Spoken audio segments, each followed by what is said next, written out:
Religion et spiritualité, la tentation du New Age.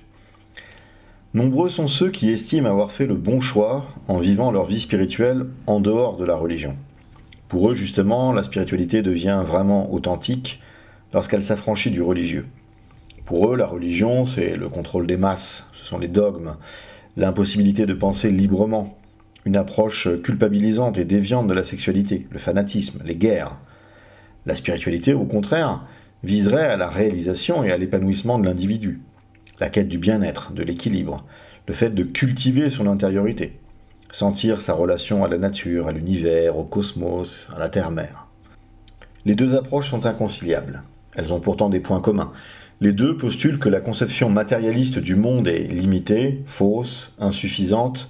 Il existe un monde métaphysique, c'est bien évident, à la fois pour les religieux et les gens pratiquant une spiritualité liée au New Age. Si on devait résumer l'approche spirituelle religieuse, ce serait le fait de prendre soin de son âme, de s'éveiller à tout ce monde métaphysique et savoir interagir avec lui. La spiritualité a donc des ressorts tout à fait légitimes et exacts. Mais en fait, si on y regarde de plus près, la spiritualité a aussi pratiquement toutes les caractéristiques des fausses religions. Car même s'il existe nombre variantes de spiritualité, elles ont toutes des traits communs qui nous permettent de poser un regard orthodoxe qui puisse être systématique. Souvent, la religion était héritée et est vécue comme quelque chose de familial. Qui n'a pas entendu « dans la famille, nous sommes catholiques » ou bien « nous sommes musulmans », etc. Dans ce cadre d'héritage, la religion est vécue comme une forme de nationalité. On est français, on est russe. C'est quelque chose qui nous est donné, on le reçoit. Il n'y a que le converti qui puisse se targuer d'avoir choisi en pleine conscience. Et on me dira, justement, la spiritualité est à l'inverse de ces phénomènes. Souvent, en Occident, la personne va choisir sa spiritualité. Mais le problème est que le critère de vérité ne rentre jamais en ligne de compte dans le choix de ceux qui se tournent vers la spiritualité.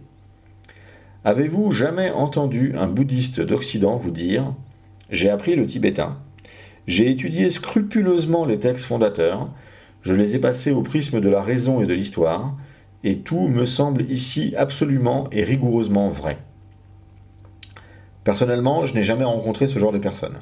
Par contre, ce que j'ai rencontré en abondance, ce sont des gens qui cherchent le bien-être, le calme, le zen, la méditation, la paix intérieure. Ils ne parlent quasiment jamais de vérité. Leur moteur est le confort. Ils pensent que si le bien-être est ressenti, alors c'est vrai. C'est l'individualisme occidental et sa recherche du plaisir appliqué à la spiritualité. Car en effet, les gens qui sont dans une démarche spirituelle choisissent leur spiritualité. C'est celle qui leur correspond. Les plus jeunes vont pouvoir faire des mouvements de yoga très élaborés, tandis que les plus vieux, ne pouvant plus se le permettre, vont davantage se tourner vers les mouvements de la gymnastique chinoise. Donc, pour un occidental, dans l'écrasante majorité des cas, il s'agit toujours d'améliorer son existence. C'est une sorte de sport, d'entretien physique, mais pour son âme. C'est quelque chose qui va vous aider à mieux vivre. Mais nous sommes ici à des années-lumière de la vérité, du salut et de Dieu. Tout ceci est d'une frivolité qui est malheureusement spirituellement très dangereuse. Il est aussi inabouti spirituellement de dire « je suis musulman parce que mes parents sont musulmans » que de dire « j'ai choisi le yoga Kundalini, c'est ce qui me correspond le mieux ». Pourquoi est-ce inabouti spirituellement? Parce que cela participe du relativisme moderne, considérant qu'il n'y a pas de vérité absolue. Vous pourrez demander tout autour de vous, vous verrez que seuls ceux qui sont dans une religion suite à la compréhension de son absolue vérité ne sont pas relativistes. Un petit intermède logique pour bien comprendre l'absurdité de dire et de croire, il n'y a pas de vérité absolue. Ceci est asséné comme une vérité absolue. La seule vérité absolue serait qu'il n'y a pas de vérité absolue. Mais en ce cas, c'est un énoncé qui s'auto-invalide du point de vue logique, qui ne vaut pas mieux que de dire « je ne parle pas français » ou « I don't speak English ». En l'exprimant, on dit le contraire de ce qu'il exprime. On voit donc, par la logique, que la vérité absolue existe, puisqu'il est faux de dire qu'elle n'existe pas. Et la vérité absolue est tout à fait objective et non pas subjective. Qu'est-ce que cela signifie ? Une vérité objective est une vérité qui ne dépend pas de moi. Une vérité subjective est une vérité qui se rapporte à moi, qui n'est vraie que pour moi, ou en tout cas pas pour tous. Elle n'a pas de caractère universel. Par exemple, j'aime le chocolat est une vérité subjective. Le yoga me fait du bien est une vérité subjective. Mais elle n'a pas de caractère absolu. Elle est transitoire, totalement, et dépendante de moi. Si ça se trouve, dans 10 ans, le yoga ne me fera plus de bien. Cela fait de la spiritualité quelque chose de bien inférieur aux affirmations absolues de la vérité religieuse. Le Christ est ressuscité des morts. Ceci est une vérité objective pour tous les chrétiens. Pourquoi ? Parce que cela ne dépend pas de nous. Quoi que je fasse, dise ou pense, le Christ est ressuscité des morts. Que j'existe ou pas, le Christ est ressuscité des morts. Cette vision qui attribue un peu de vérité à chaque religion pour ne froisser personne et respecter la déesse tolérance est tout aussi fausse que l'absence de vérité absolue. Il suffit d'étudier un peu les religions pour s'apercevoir qu'elles se ressemblent superficiellement, mais qu'elles divergent profondément. Si Jésus est bien le Messie d'Israël, alors les Juifs ont tort, et les chrétiens et les musulmans ont raison. Si Jésus est l'incarnation de Dieu dans la chair, alors les Juifs et les musulmans ont tort et les chrétiens ont raison. Et on ne peut pas tous avoir raison ensemble.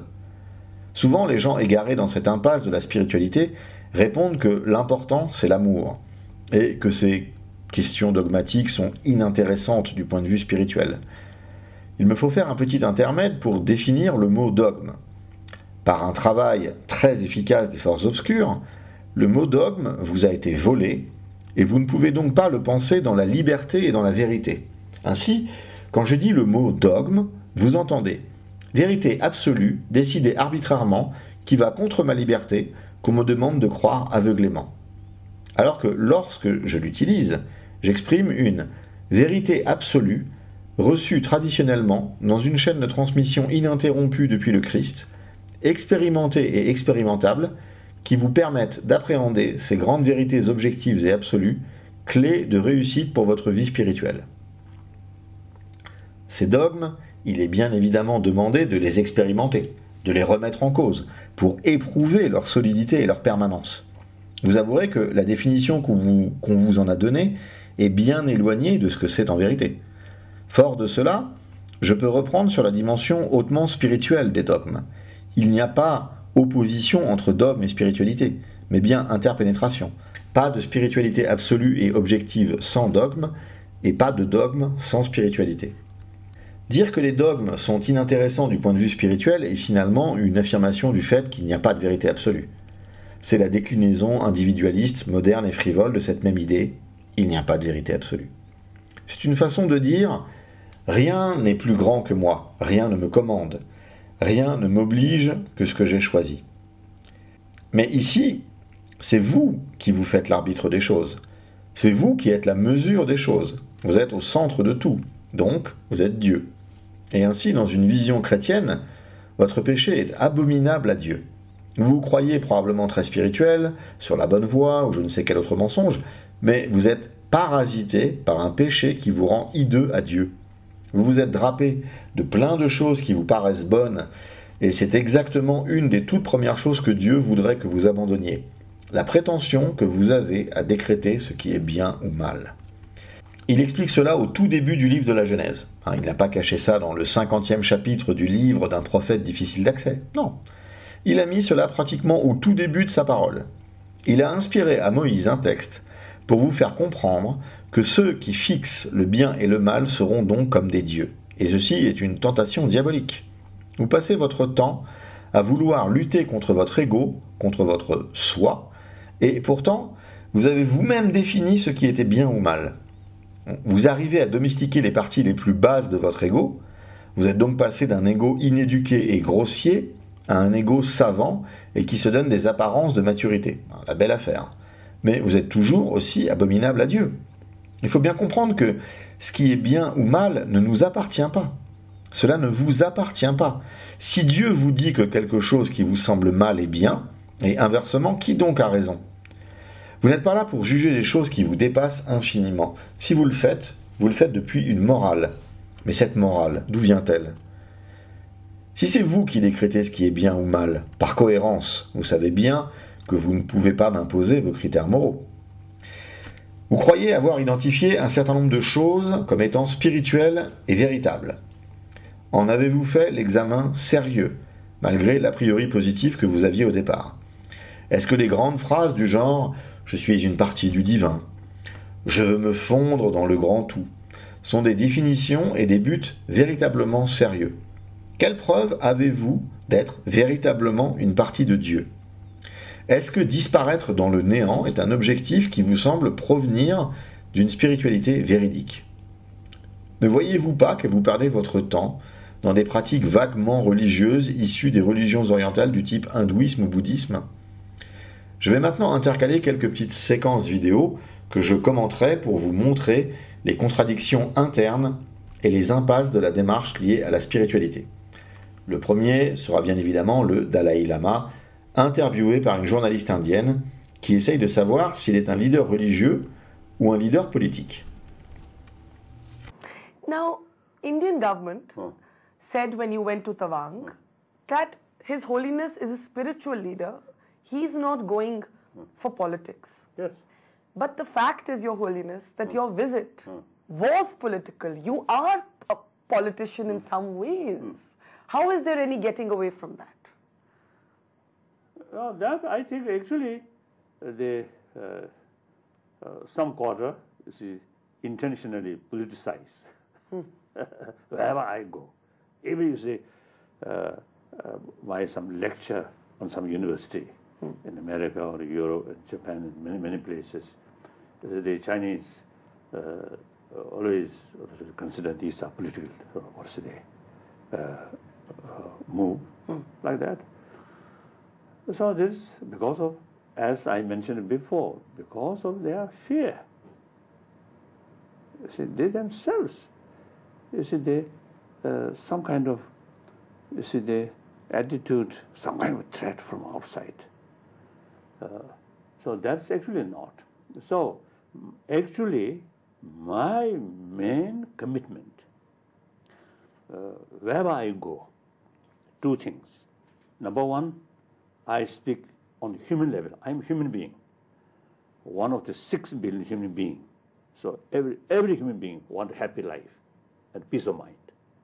Happy life, very much related ultimately, not money, not power, not appearance or what's it is, I mean this what was ornament, all these things. Ultimately, this depends on one's own mental attitude, mental state, calm, peace. Then you feel much happier, even though some problems made there, but your mental state, calm, much easier to handle these things. So that I feel now in modern education or modern time, a little bit neglect about these deeper value. This is nothing to do with religion. I always describe these things are universal value, so secular value, including animals also. You see, these animals also consider these are value. So through secular way, promotion these things. This is my number one commitment. Second commitment is promotion of religious harmony. And then some Chinese ask me, do you think, I mean, you are a politician, more politician than a spiritual leader. Just recently, in Italy, in Rome, one Chinese reporter asked me that, expressed that way. And I told him, look, more than 80% of my energy, my time spent on spiritual field. And then, in fact, now since 2001, we already have elected political leadership. Since then, my position is something like semi-retired position. And actually, 400-year-old tradition, Dalai Lama is head of both spiritual and temple, is already end. So that's a fact. But then sometimes people deliberately they create impression Dalai Lama is politician, not only politician, bad politician. Ce que nous voyons ici, c'est quelqu'un qui est 80% du temps sur du religieux. Donc les 20% restants, c'est quoi? Vous imaginez Jésus dire à la Samaritaine « Je suis bien ce Messie attendu, ce qui occupe 80% de mon temps. Les 20% restants, je me détends avec quelques réalisations d'objets en bois tels que Joseph, L'homme qui m'a élevé me l'a enseigné.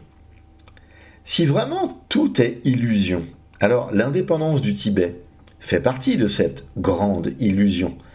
Pourquoi se battre ainsi pour une illusion? Le Dalai Lama veut instaurer la paix dans nos âmes. C'est très louable.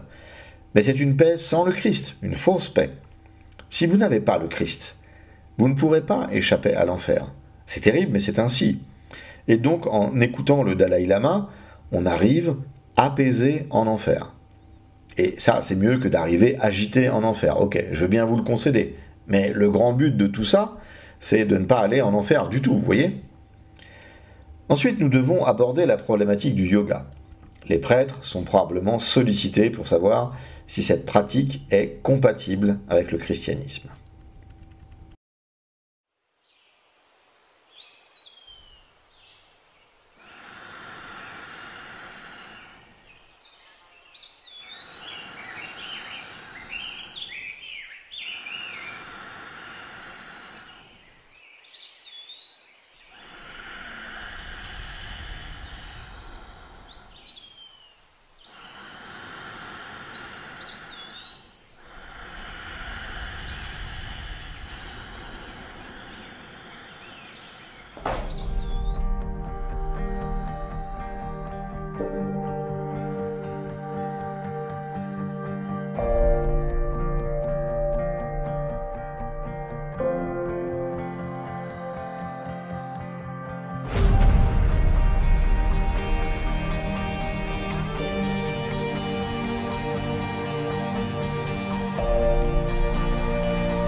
Que penser de ce genre de choses? Première chose à questionner ici est la motivation de la personne pour faire du yoga. Le yoga a une dimension méditative. La Bible ne dit pas de ne pas méditer, mais elle dit de méditer sur Dieu, sur sa loi. Si vous parvenez à faire le vide dans votre esprit, pourquoi ne pas le remplir de Dieu? Si ce vide est fait, qui vous dit que la place n'est pas prise par autre chose dont vous n'avez pas conscience? Sur la dimension purement physique des choses, rien ne vous interdit d'entretenir votre corps, de pratiquer un sport, de réaliser des étirements. Le christianisme a même toute une dimension ascétique de maîtrise du corps qui vous semblera probablement familière si vous vous y intéressez honnêtement et sérieusement. Mais vous serez d'accord pour dire que la notion d'étirement purement physique de vos muscles ne vous commande pas de dire de façon répétitive le nom d'un dieu indien. Car ce dieu du panthéon indien, c'est un démon, aussi simplement que cela. C'est ce que nous enseigne le psautier des Septemples, la Bible grecque, au psaume 95, verset 5. Donc le yoga a des racines démoniaques. Mais que dire alors de la personne un peu naïve qui dirait « Oui, mais moi, je n'y vais pas pour adorer les dieux hindous, je suis chrétien et je pense à Jésus. » Ne sous-estimez pas l'adversaire, ne lui offrez pas de porte d'entrée en vous.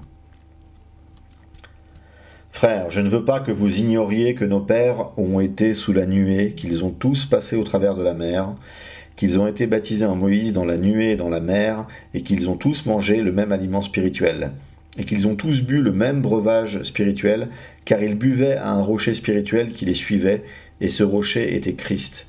Mais la plupart d'entre eux ne furent point agréables à Dieu, puisqu'ils périrent dans le désert. Or ces choses sont arrivées pour nous servir d'exemple, afin que nous n'ayons pas de mauvais désirs comme ils en ont eu. Ne devenez point idolâtres, comme quelques-uns d'eux, selon qu'il est écrit, le peuple s'assit pour manger et pour boire, puis ils se levèrent pour se divertir. Ne nous livrons point à l'impudicité, comme quelques-uns d'eux s'y livrèrent, de sorte qu'il en tomba 23 000 en un seul jour. Ne tentons point le Seigneur comme le tentèrent quelques-uns d'eux, qui périrent par les serpents. Ne murmurez point, comme murmurèrent quelques-uns d'eux, qui périrent par l'exterminateur. Ces choses-là sont arrivées pour servir d'exemple, et elles ont été décrites pour notre instruction, à nous qui sommes parvenus à la fin des siècles. Ainsi donc que celui qui croit être debout prenne garde de tomber. Aucune tentation ne nous est survenue qui n'ait été humaine, et Dieu, qui est fidèle, ne permettra pas que vous soyez tentés au-delà de vos forces. Mais avec la tentation, il préparera aussi le moyen d'en sortir, afin que vous puissiez la supporter. C'est pourquoi, mes bien-aimés, fuyez l'idolâtrie. C'est tiré de la première aux Corinthiens, chapitre 10, versets 1 à 14.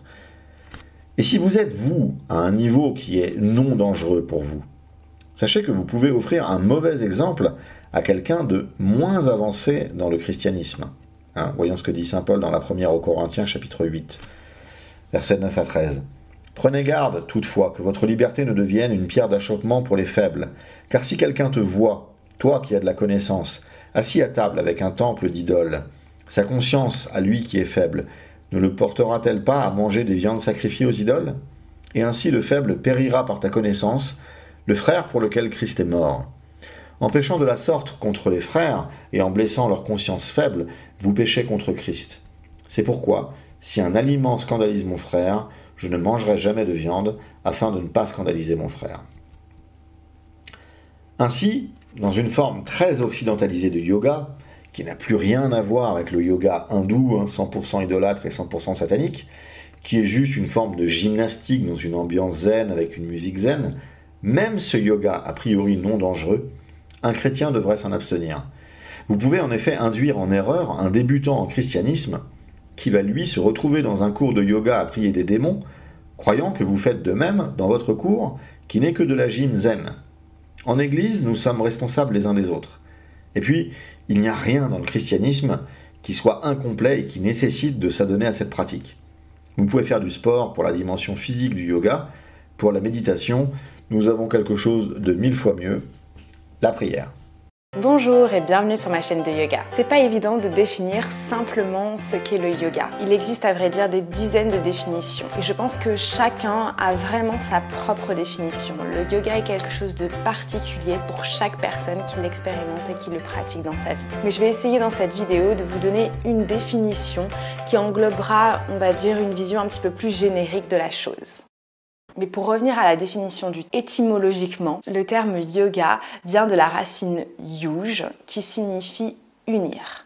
Donc le yoga, c'est l'union entre le corps et l'esprit. En fait, pour simplifier un petit peu, je dirais, c'est trouver l'équilibre entre ses pensées, son esprit et son corps. À l'heure actuelle, le yoga est souvent réduit à la pratique seule des postures, mais le yoga est en réalité beaucoup plus profond que cela. C'est un véritable style de vie. Le yoga ne s'applique pas uniquement sur le tapis. En réalité, ce que vous allez apprendre sur le tapis pendant votre pratique d'asana, pendant vos cours de yoga, va ensuite s'appliquer à la vie de tous les jours. Pour vous donner un exemple, sur le tapis, je répète souvent à mes élèves d'avoir de la compassion envers soi et envers les autres. Donc c'est quelque chose que vous allez appliquer sur le tapis en vous disant bon bah aujourd'hui cette pote-ci ne marche pas, c'est pas bien grave, acceptez là où on en est aujourd'hui. Et puis quand vous sortez du tapis dans la rue, peut-être que si la voiture derrière vous, quand vous êtes dans un bouchon, se met à klaxonner très très fort, au lieu de vous énerver, vous allez appliquer ce principe de compassion et vous dire ok, peut-être que cette personne a une mauvaise journée, laissons faire. C'est pas grave, je ne m'énerve pas, ça ne m'affecte pas et je pense qu'il y a peut-être autre chose à laquelle je n'ai pas pensé vers cette personne. C'est le principe de la compassion. Donc ce que vous apprenez tous les jours en pratiquant le yoga sur votre tapis, ensuite vous venez l'appliquer dans votre vie pour trouver cet équilibre et ne pas laisser vos émotions toujours prendre le dessus. Tout ce que dit cette jeune femme semble très bien au premier abord, mais nous avons une réponse de l'apôtre Jean. Bien-aimés, n'ajoutez pas foi à tout esprit, mais éprouvez les esprits pour savoir s'ils sont de Dieu, car plusieurs faux prophètes sont venus dans le monde. Reconnaissez à ceci l'Esprit de Dieu. Tout esprit qui confesse Jésus-Christ, venu en chair, est de Dieu. Une chose absolument centrale à comprendre, dans ce que nous dit saint Jean ici, est la chose suivante. Ce n'est pas parce que c'est spirituel que c'est bon. S'ouvrir au cosmos n'est pas forcément bon. Vouloir harmoniser son corps et son âme n'est pas forcément bon. Cela dépend comment cela est fait. Il faut tout un ensemble de critères pour définir la qualité d'une vie spirituelle. Le fait qu'elle existe, cette vie spirituelle, n'est pas un argument suffisant. Cela reviendrait à dire « Je fais de la musique, donc je fais immédiatement de la bonne musique. J'écris, donc je suis directement Chateaubriand. » De la même façon que l'on peut faire des musiques médiocres ou écrire sans aucun style, on peut très bien se tromper dans sa vie spirituelle. Sauf que les conséquences sont immenses. Ces critères objectifs d'une vie spirituelle réussie et véritable vous sont donnés dans l'Église. Comme les dogmes, tout à l'heure, l'Église est un mot blessé, un mot abîmé, dont on vous a volé le sens pour vous empêcher de le penser. L'Église est définie dogmatiquement de plusieurs façons, mais pour un public spirituel, je le présenterai ainsi. Ensemble de personnes réunies dans la même certitude et confiance absolue, enseignées par Jésus-Christ, et qui est l'unique lieu où vous allez opérer la grande et glorieuse métamorphose et devenir celui ou celle que Dieu attend que vous soyez. L'Église, c'est le seul endroit où l'on peut passer de larve à papillon, renaître en esprit, laisser le Christ nous guider à recevoir tous les charismes et dons du Saint-Esprit. Vous voyez donc que cela n'a pas grand-chose à voir avec cette fiction qu'on vous a enseignée pour vous empêcher sciemment de devenir ce que vous êtes profondément. Le but final est une union mystique à Dieu. Le saint apôtre Pierre appelle cela, dans une de ses épîtres envoyées à toutes les églises du monde, la participation à la nature divine. Revenons au yoga. Si vous regardez des présentations du yoga, vous verrez à chaque fois revenir cette notion d'union, mais chacun y va de sa définition de cette union. Ce sur quoi elle porte varie en fonction des yogis. Certains diront unir le corps et l'esprit, d'autres diront unir le corps et l'âme, d'autres diront s'unir avec le grand tout impersonnel ou avec l'univers. Il y a du yoga pour tout le monde. J'ai même découvert qu'il y avait du hip-hop yoga, ce qui était, je l'avoue, quelque peu inattendu. Cette union, pour les personnes ayant une approche plus systématique du yoga, elle peut être réalisée de plusieurs façons. Et le yoga est une voie parmi plusieurs disponibles dans l'hindouisme. En pratiquant le yoga, il vous sera parfois demandé de méditer sur des notions de compassion. La question qu'il convient de se poser alors est « Pourquoi doit-on faire tous ces mouvements pour éprouver de la compassion ? Ne puis-je en éprouver dans l'immobilité absolue ? Les deux sont-ils conditionnés l'un à l'autre ? Doit-on aussi rester avec ses propres visions et définitions de la compassion ? Ne doit-on pas s'en remettre à un maître dans ce domaine ? De la même façon qu'on apprend rarement une discipline seule, mais bien avec un maître, n'est-il pas plus efficace de se mettre sous l'aile d'un maître en compassion ? Et, en ce cas, qui, sinon le Christ ? Et tout ça, au final, ça apporte quoi ? Ma définition du yoga, ma définition propre, et peut-être ce que le yoga a changé pour moi. Le yoga, c'est vraiment, je pense, pour moi, l'acceptation de soi. Apprendre tous les jours et me répéter tous les jours que je suis parfaite et que ma vie est parfaite exactement comme elle est à l'heure actuelle. Ça ne veut pas dire que j'ai pas envie de changer les choses et d'évoluer dans le futur pour me sentir encore mieux, mais en tout cas accepter que l'endroit où je suis aujourd'hui est exactement là où je suis supposée être. Le yoga m'a vraiment apporté cet équilibre entre mon esprit et mon corps. Il m'a permis vraiment de me reconnecter avec mon corps que j'avais vraiment oublié. Et petit à petit, je suis venue à faire des changements dans mon rythme de vie, dans mon rythme de sommeil, dans mon alimentation, pour tout simplement vivre mieux, vivre plus en accord. Et je me suis, grâce à ça, débarrassée d'énormément de maux, que ce soit au niveau digestif, au niveau de mes problèmes de dos. Et petit à petit, en fait, je suis revenue en santé. Et c'est le yoga qui m'a permis d'ouvrir les yeux et qui m'a permis de connaître un nouveau mode de vie plus en adéquation avec mon être. Je suis parfait, mais je peux encore évoluer et encore m'améliorer. La contradiction, l'impossibilité logique est ici manifeste. Alors évidemment, c'est très vendeur, mais pour les faibles. Les faibles et les petits aiment qu'on leur dise qu'ils sont beaux, qu'ils sont bien, qu'ils sont bons. Notre ego recherche désespérément ce genre de nourriture et se nourrit de façon insatiable de toutes ces pensées narcissiques. Quelle noblesse d'âme faut-il pour finalement se dire « J'étais parfait, mais depuis la chute, j'ai perdu ma perfection originelle », au lieu de se dire « Je suis parfait ». Alors on dira que cette négativité peut vous mener dans des choses très sombres, même suicidaires. Le « je ne suis plus parfait » chrétien s'accompagne toujours d'un « mais le Père m'aime tellement qu'il a donné son Fils pour me sauver, et pour m'ouvrir son royaume et me restaurer dans ma perfection passée ». Donc la valeur inestimable de mon existence ne m'est pas donnée par mes petits sentiments narcissiques, mais par le sacrifice consenti sur la croix. Si vous discutez un jour avec quelqu'un de spirituel, mais de non religieux, ou si vous-même êtes dans cette ornière métaphysique, vous constaterez que la définition de Dieu est toujours très vague. On fait référence à une force, à un pouvoir plus grand. Une personne New Age va toujours tourner autour du pot, ne jamais prononcer le mot Dieu, en arguant que tout ceci est bien plus compliqué que ce qui est enseigné dans les religions. Les New Ageistes croient beaucoup aux bonnes vibrations, mais ceci est très flou. Cela peut être une émotion, c'est très subjectif. Ils croient pouvoir envoyer des bonnes ondes, des bonnes vibrations vers quelqu'un. Nous avons un équivalent éprouvé, la prière de supplication. Nous prions, nous intercédons pour quelqu'un. Comme je l'ai dit, le New Age, mais aussi les mouvements initiatiques, comme la franc-maçonnerie, voient une variété de possibilités d'arriver à Dieu, au paradis. Le Christ a répondu très clairement et de façon définitive à cette assertion. Jésus lui dit « Je suis le chemin, la vérité et la vie. Nul ne vient au Père que par moi. » Toute autre voie que celle qui s'inscrit dans les enseignements de Jésus-Christ est un cul-de-sac, une impasse.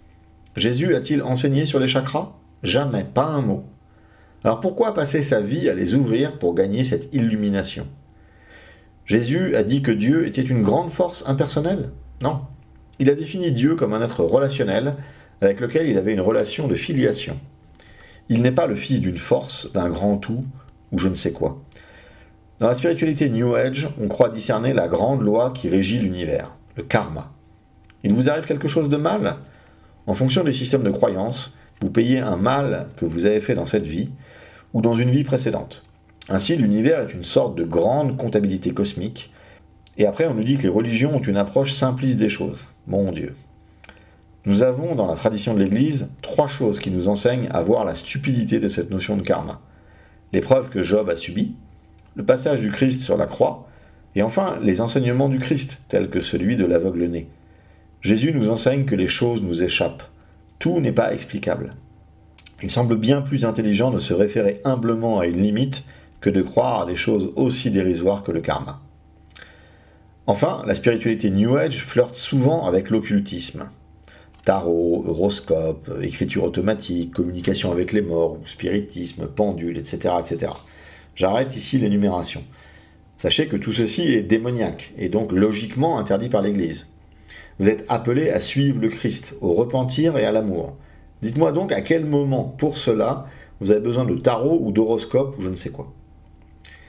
J'aimerais terminer avec la personne qui incarne, à mon sens, le devenir du New Age. Il s'agit de Jason Silva, connu du public pour avoir présenté l'émission Brain Games de National Geographic. Il est speaker pour TED, pour The Next Web, un think tank technologique détenu par le Financial Times, et a travaillé pendant des années avec Al Gore, le VRP du mensonge du réchauffement climatique. Bref, c'est quelqu'un qui gravite dans l'état profond. Il me semble être le porte-parole le plus éloquent, le plus doué et le plus charismatique du tournant que prend le New Age aujourd'hui. Voici la vidéo où National Geographic, cette courroie de transmission du scientisme moderne, présente son nouveau poulain.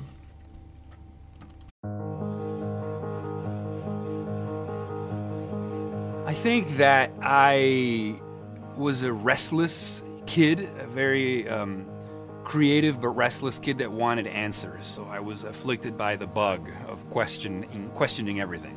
And that inquiry sent me to beautiful spaces of mind and imagination, but also sent me to very dark spaces, whether it was thinking about mortality or thinking about impermanence and all these horrible things. I felt that my way of dealing with pushing away the darkness was by losing myself in beautiful things.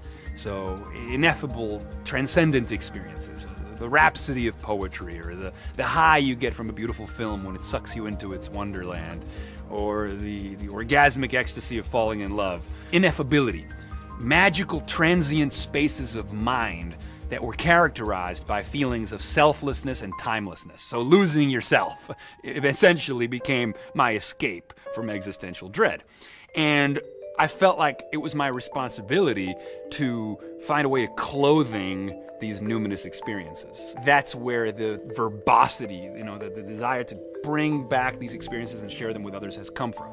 So in the same way that a musician might find inspiration and then he composes a song to describe that experience, or the way that a poet might have some inspired rhapsody with a lover and then he comes back and writes a few words that touch a billion people.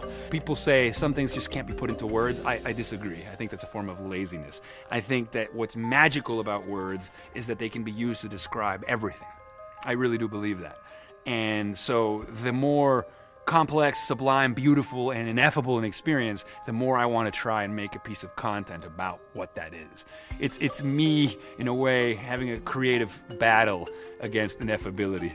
So it's like, oh, the universe is saying, you cannot explain me. And I'm like, oh, yes, I can. So that's kind of my thing. It's a control issue for sure.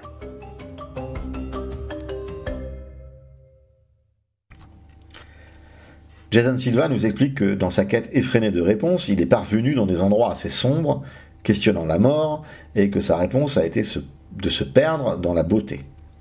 Il s'est mis à rechercher des expériences qui le font s'oublier et oublier le temps. Et il a également été poussé par le besoin de raconter, de partager ses expériences, d'où son côté médiatique. Vous aurez remarqué, Dieu est totalement absent.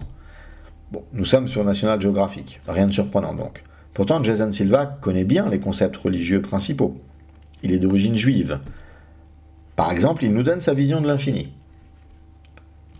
Human beings are in quite a predicament. We have the mental capacity to ponder the infinite, yet we find ourselves housed in heart-pumping, breath-gasping, decaying bodies. We are simultaneously gods and worms. The philosopher Tolstoy used to say that human beings need to find a way of bridging the finite, which is us, with the infinite, which is that ineffable cosmos, a universe that is beyond our capacity to comprehend, something so vast that we can hardly model it in our consciousness. And we've come up with ways of assimilating ourselves with the infinite, right? We've come up with complex mathematics, with equations, right? We've created space telescopes that mainline space and time through the optic nerve. But what do we do with that, right? How are we to make sense of transfigurating experiences in which we disappear and become one with everything, right? Tim Doody says that in these moments we recontextualize the self as a marvelous conduit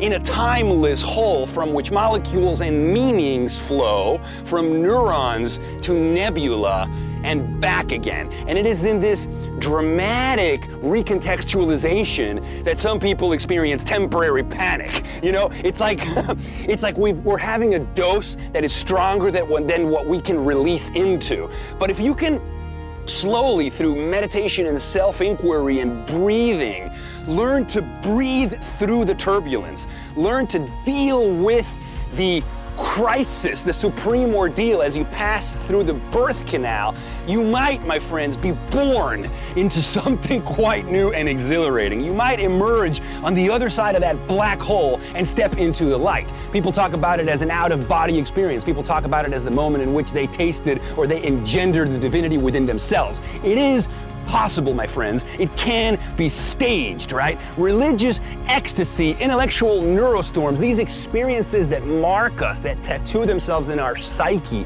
and leave us with feelings of grace and ecstasy and gratitude are what life is all about. We are all heroes on a journey looking for that. We're looking for annihilation of self with a small s so that we can reemerge with a sense of self with a capital S, connected with it all. And I'm not saying that I'm there. I've dealt with my share of anxiety, turbulence, fear, and even panic. But there have been moments where I pierced against and through the veil, and the curtain parts, and what had never been seen is devoured by the eyes. And in these moments, the universe winks, my friends, and I know that all is good. And I know that all is good. As Paul Tillich used to say, you don't conquer the anxiety about dying. You meet it with courage.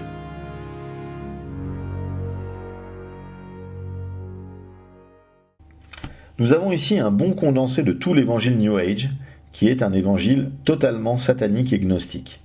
Il déclare ici que nous avons les capacités mentales pour appréhender l'infini. Nous sommes à la jonction des dieux et des animaux les plus vils, et que nous sommes les deux à la fois. Il déclare le cosmos infini, impossible à comprendre, mais qu'il existe tout de même des techniques pour s'élever à la ressemblance de ce cosmos infini. Soit, on peut devenir un avec l'infini.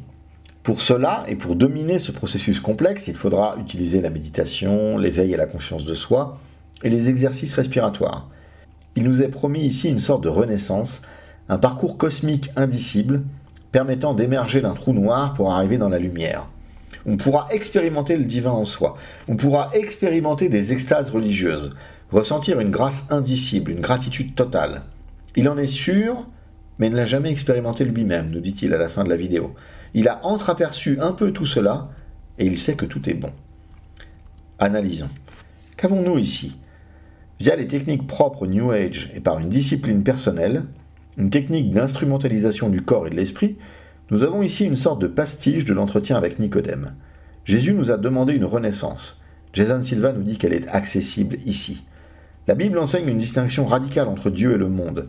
Saint Pierre rappelle que le but de la vie chrétienne est de participer à la nature divine. Silva propose de s'unir avec le monde. Analysons sa proposition du point de vue chrétien. Le monde a chuté dans la mort, le péché, la rébellion. Il n'est pas tout à fait bon, ce monde. Il n'a pas besoin que nous nous unissions avec lui. Il a besoin que nous le réparions en nous réparant nous-mêmes. Silva nous propose une union avec la mort. Il ne l'a pas réalisée lui-même et pour cause. Il ne sait pas de quoi il parle. Il rêve et exprime son rêve, tandis que Pierre, lui, parle d'expérience. Il parle de renaissance, il parle de Pentecôte. Mais alors, qu'est-ce que Dieu pour Silva? What is a God? What is it to think of something sacred and larger than us and infinite and boundless?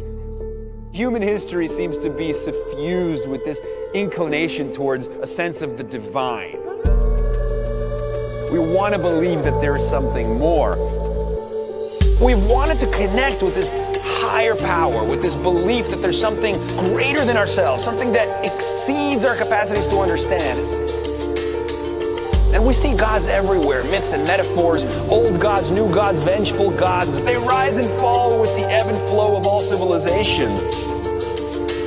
For ages, humankind, we've wanted to celebrate what brings us life. What is this thing that allowed us to emerge? The sun.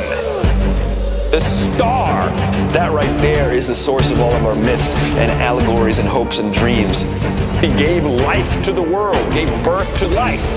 Its core burns at 10 million degrees and it consumes millions of tons of matter per second. We ourselves are made of remnants of its fallen siblings.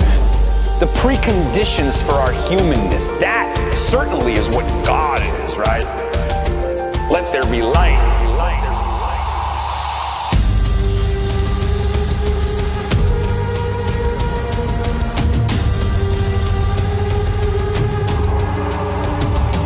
It is larger than a million Earths, can blind you from millions of miles away, has reigned for billions of years, and will thrive for billions more.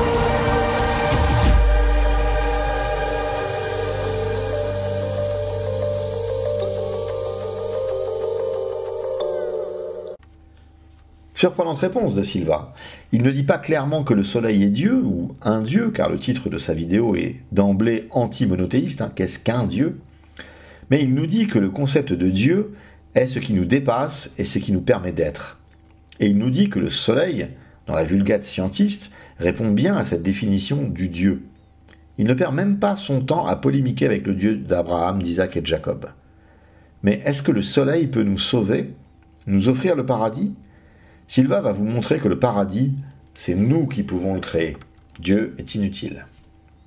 I think no one would argue that human beings are fundamentally hedonistic. In other words, we are wired for pleasure. We are wired to seek out experiences that reward us neurochemically and to shun experiences that bring us pain, suffering, or boredom. It is said actually that boredom can lead to incidences of depression and anxiety. An unstimulated subjectivity is a problem for human beings. Now, Jamie Wheal says that it's a fundamental miswiring of our nervous system. He says that our self systems are like leaky buckets. They're like colanders. No matter how much pleasure we're getting, we're bleeding from our many holes. And most of us become bliss junkies. We get hooked on the state without ever trying to raise the stage, which is what Jamie Wheal and Steven Kotler propose. They propose actually transforming our self-systems from leaky buckets into chalices, right? So that we can render ourselves whole and maybe render ourselves holy. This kind of transhumanist approach to transforming ourselves, to become paradise engineers, to bliss ourselves out by transforming our fundamental wiring, is seen as heretical by the Puritans. There's a great book called After the Ecstasy, The Laundry, which of course uses the rationalist argument that no matter how transcendental certain peak experiences in our lives are to define what it's all about, to carve our North Star, we should nonetheless get comfortable with the after effect, with the come down. After the ecstasy, the laundry. Go back to fetching water and chopping wood. You know, I've always felt, what do you do after a mystical experience? What do you do after a cosmic orgasm? What do you do after becoming one with everything? Fetching water and chopping wood.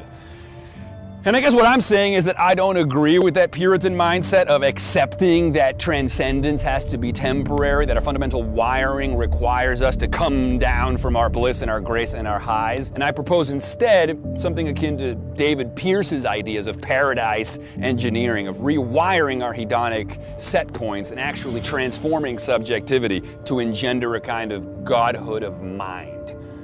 Pleasures and paradises beyond anything we can imagine. So, after the ecstasy, more ecstasy.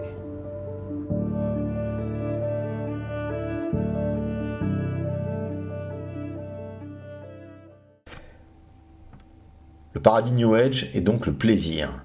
Mais le New Age a identifié par expérience que le plaisir est fugace, que le plaisir est éphémère, et que le quotidien, les nécessités de la vie font que le plaisir est un élément assez rare dans nos vies. C'est là que Silva convoque la technologie.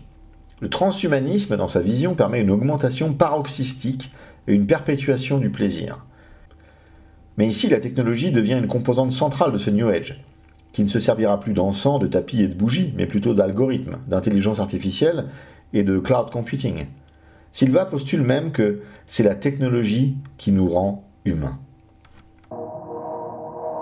You know, there is a constant debate that takes place when looking at the subject of technology between people that argue that technology is part of who we are and those that believe that technology is fundamentally unnatural and that it's a tool that's being used to ultimately destroy the world.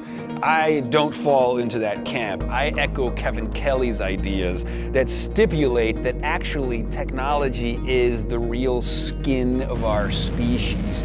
Technology is the exterioration of our nervous system. Technology is our extended mind. I phone, therefore I am. But think about it. Technology is literally the way we turn our mind inside out, right? The cognitive philosophers Andy Clark and David Chalmers describe it as a kind of scaffolding that extends our thought, our reach, and our vision. We are a tool-making animal that has been in a symbiotic feedback loop with technology since the beginning of stone tools. I mean, think about it. Once we created stone tools, our jaws shrank. Once we discovered that fire could cook our foods, making every meal more efficient, it freed up the cognitive real estate necessary for the emergence of culture, religion, and arts. So you might say that who we are is due to the feedback loops between us and our tools, to the degree that our tools become extended appendages that even though they are not within our biological skin tissue, they are nonetheless a part of our cognitive arsenal. They are a part of us the same way a nest is a part of a bird and a spider's web is a part of a spider. It is our extended phenotype, it is who we are, it is our termites colony, it is temperature controlled, it is the extension of our mindedness. This is technology. This is the technium, the seventh kingdom of life. La technologie serait donc le prolongement de nous-mêmes. Je téléphone donc je suis. Étonnant, non? Puisque téléphoner, ce n'est jamais que parler à quelqu'un de façon dématérialisée. J'ai un outil de dématérialisation donc je suis. Parler en vrai ne serait pas humain, mais parler à l'autre bout du globe le serait. En tout cas, Silva fait la promotion d'une technologie bonne, qui aide l'humanité, qui nous aide à devenir plus intelligente. Bon, tout ceci est la vulgate scientiste évolutionniste, je n'y reviens pas. Nous l'avons décortiqué dans d'autres vidéos sur cette chaîne.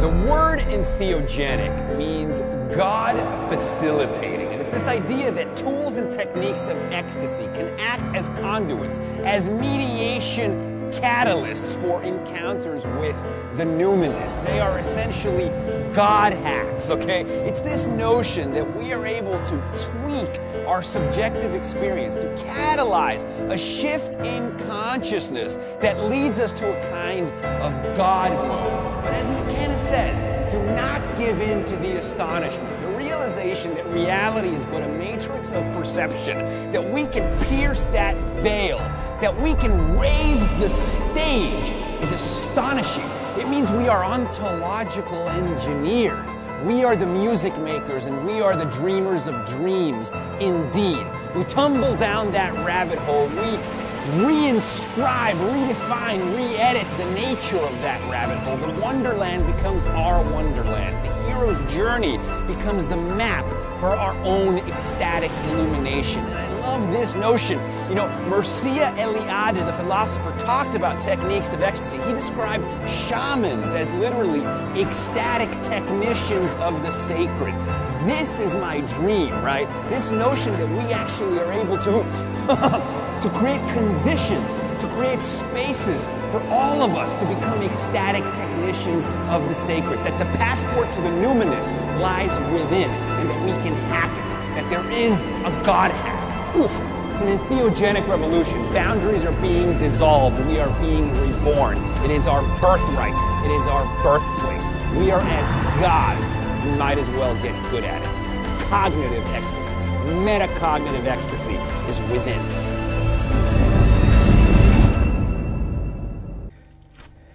Ici, on s'approche plus précisément de toute la théologie qui sous-tend la vision de Silva. Nous sommes, nous, humanité, privés de l'accès spontané, immédiat et permanent au divin. Mais nous avons les moyens de renouer ce lien. Alors ceci est parfaitement exact du point de vue orthodoxe. Sauf que Silva n'explique pas quel est son jardin d'Éden, quel est son péché originel et quelle est son éviction du paradis. Mais dans sa vision, on peut, tel un hacker, s'introduire par effraction dans ce paradis perdu. Silva nous invite à rentrer dans un mode qui va démultiplier notre perception, notre compréhension du réel. Via Mircea Eliade, il arrive à nous donner cette approche chamanique. En mariant à la fois les notions de technologie transhumaniste et des concepts religieux revisités, il arrive à produire le concept de technicien extatique du sacré. Mais la question, puisque la problématique chamanique est posée, devient: doit-on en passer par des substances pour amener le cerveau à ces autres niveaux de conscience? La réponse est oui, et est totalement assumée.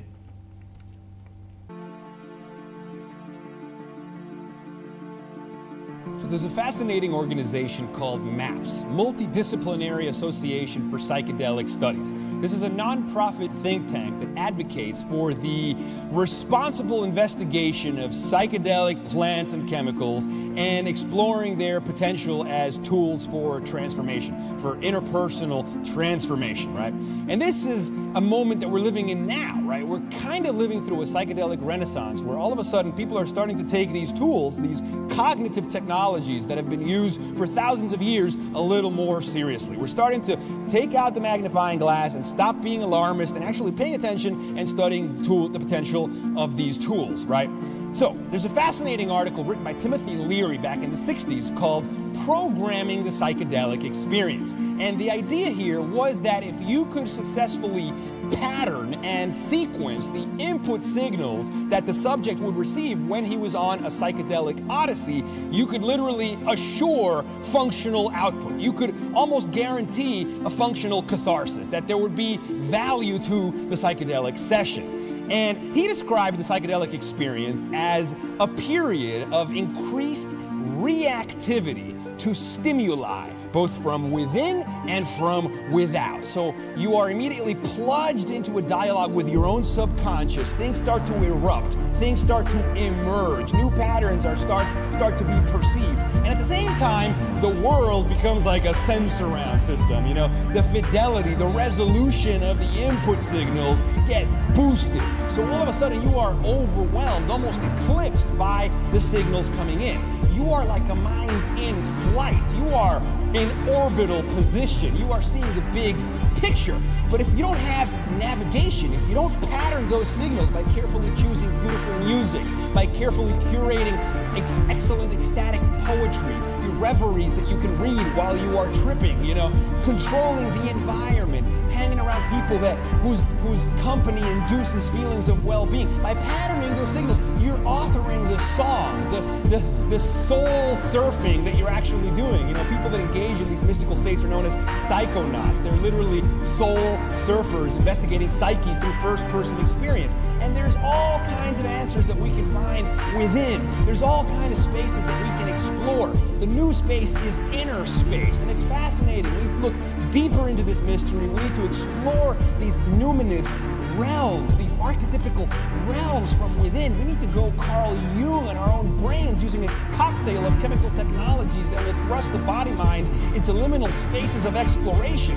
We need to engineer inception-like dream spaces to explore, and the technologies are not all going to be external. Some of them are going to be internal. You know, computers are drugs, but drugs are computers. This is the essence, and this is why we should be open to this stuff, because it's absolutely fascinating. So check out MAPS, Multidisciplinary Association for Psychedelic Studies.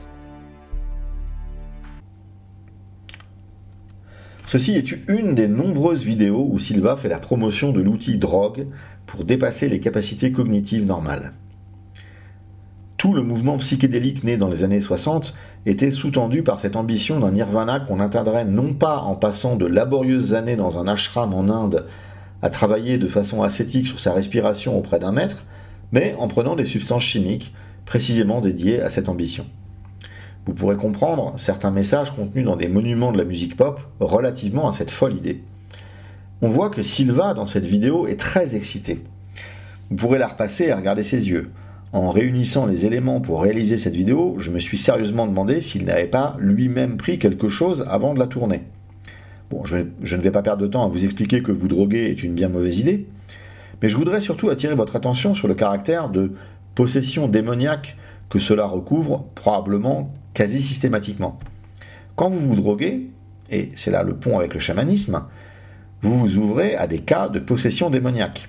Vous n'êtes plus maître de votre corps, de votre psychisme, et vous laissez, comme avec le péché, une porte ouverte en vous pour que des entités rebelles à Dieu viennent plier votre volonté et vous entraînent dans leur chute. Passons à la conclusion. Avec ces différents éléments qui ont été réunis ici, nous avons essayé de vous montrer que le choix de la spiritualité était un choix religieux déguisé. Vous participez toujours à quelque chose de relatif à une religion d'Extrême-Orient lorsque vous prenez des postulats liés à une spiritualité individuelle débarrassée du religieux. En fait, vous ne pouvez pas échapper au religieux. Lorsque vous pensez vous affranchir du religieux, c'est le Christ dont vous vous affranchissez.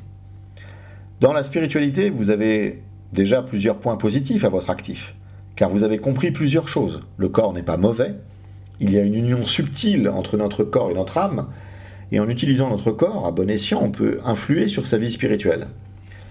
Une union mystique est à réaliser, et c'est là au final tout le but de notre existence, bien loin de tous les paradis consuméristes illusoires qui n'ont pas plus d'effet sur nous que sur vous. Souvent, le christianisme est associé à un rejet du corps. Rien n'est moins faux que cela. Nous attendons une résurrection finale dans nos corps. Nous ne croyons pas au tout esprit. Il y a une dimension incarnée dans notre foi. Dois-je vous rappeler que pour nous, le Christ est Dieu fait homme? Je pense pouvoir dire sans exagérer que nous sommes la religion du corps, mais pas dans le sens que nous devons obéir aux moindres pulsions de notre corps. Dans notre chute et notre imperfection, notre corps aussi dysfonctionne, tout comme notre âme et notre esprit. Mais la thérapeutique orthodoxe trouvée dans l'Église ne fait pas l'économie du corps. Elle l'intègre, l'aime et le respecte. Certains yogis font un travail important sur la respiration. Ceci existe aussi chez nous dans des courants monastiques très ascétiques. Des moines et des moniales prient pendant des heures discontinues avec pour seule prière « Jésus-Christ, Fils de Dieu, aie pitié de moi, pécheur ». Ainsi, si pour un athée cette pratique et vos mantras peuvent sembler similaires, elles sont pourtant fondamentalement différentes. Nous prions le seul vrai Dieu, c'est un détail qui a son importance. Mais si vous avez développé toute une technique de méditation et de prière, cela vous sera d'un avantage certain pour venir prier le seul vrai Dieu dans l'Église. Si c'est cela votre charisme, la prière incessante, portée sur un souffle et une respiration maîtrisée, sachez qu'en rejoignant le Christ, vous n'en ferez pas l'économie. Tout ce savoir que vous avez, il est temps de l'orienter dans la bonne direction. Vous travaillez depuis des années à une union mystique avec le grand tout, avec l'univers, etc.